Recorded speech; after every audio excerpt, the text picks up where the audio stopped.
Welcome to Tarot Tuesday for the week of September 9th. This is for Libra.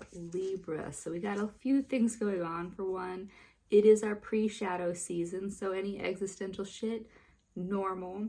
We also have the opposite planet from us, Mars, is in our sign, so opposition there, we're feeling it.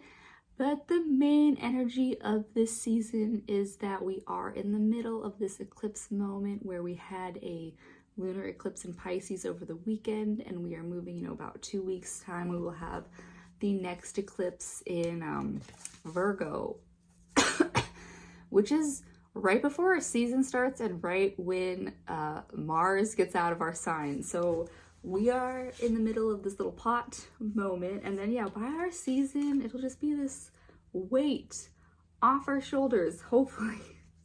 I'm hoping anyways. All right, so I'm using the Earth Power Oracle deck. It is got a lot of names in it that I can't pronounce, so we're going there. Mount Kailash. I am sacred, I am divine, I have humility, I can start anew. So Libra, literally this eclipse is asking us to reset in every way, shape, or form, but know that, the humility part is being okay with that beginner mindset of saying, I don't know. Libra, be willing to always be open to being the student. Because every day is a new learning experience, and when we are open to learning, then we are growing always. Because this came about with the Tarkine. Growth is good, but I acknowledge it can sometimes be painful. I accept my own wild soul. I can be alone and connected. So yes, Libra, growing pains, shedding, grieving the old. It is all a part of the journey, and we are literally shedding like a snake sheds its skin all at once, like once a year.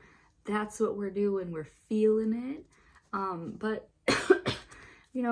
just acknowledging that, just because we are in this moment of shedding doesn't mean that it isn't natural. It's allowed. We're allowed to feel pain when it comes up.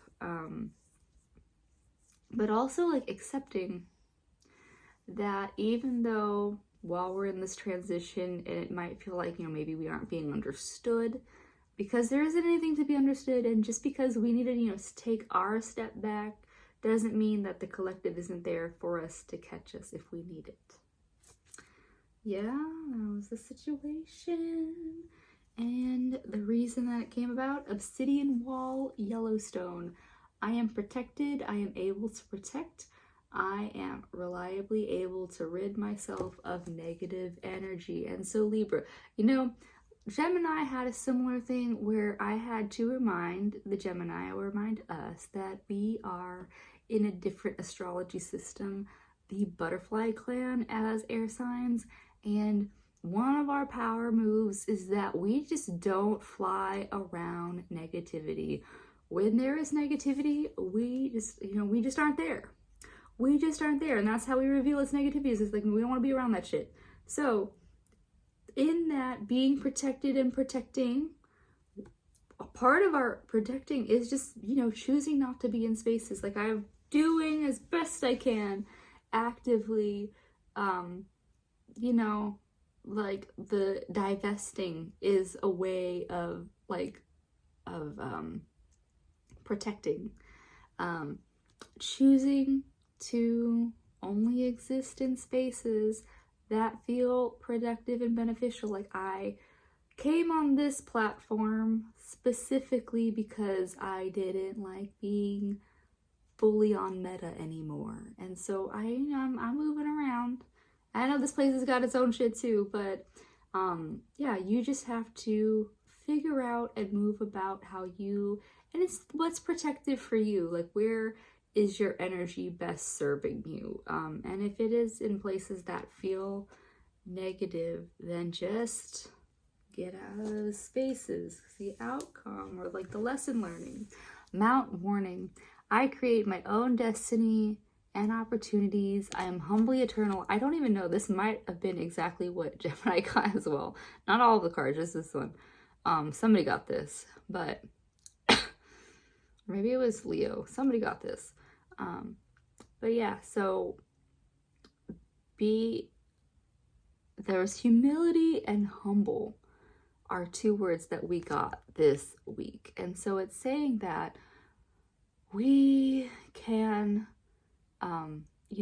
like by leaving things that don't feel right, we will create the spaces that do. And we might need to start from scratch, Libra. We literally are burning down shit and starting our own shit is what this is saying about us. So just be open to what's possible. And yes, yeah, like grieve, allow things to be felt and moved beyond, because that is kind of where the collective is also at. But so a little surprise treat at the end of this is that one of my Virgo friends offered me this crystal reading deck. And so it's just giving us a crystal that we can work with that is, like if you physically have it, that is great. If we don't, shit happens. But yeah, like, you can wear these colors, you can meditate on this crystal, and this will just be like a little boost for the week. So we have red jasper, healthy boundaries, Libra. I fucking have, I have it somewhere. I saw it yesterday when I was cleaning. But yeah, and this is technically our stone in that other astrology tradition that I was talking about as well. So healthy boundaries, Libra. Like I said, the butterfly clan, we kind of just don't hang out in the negative spaces, but sometimes you tell people to fuck off, and that's totally okay too. So Libra, being able to hold the healthy boundaries of,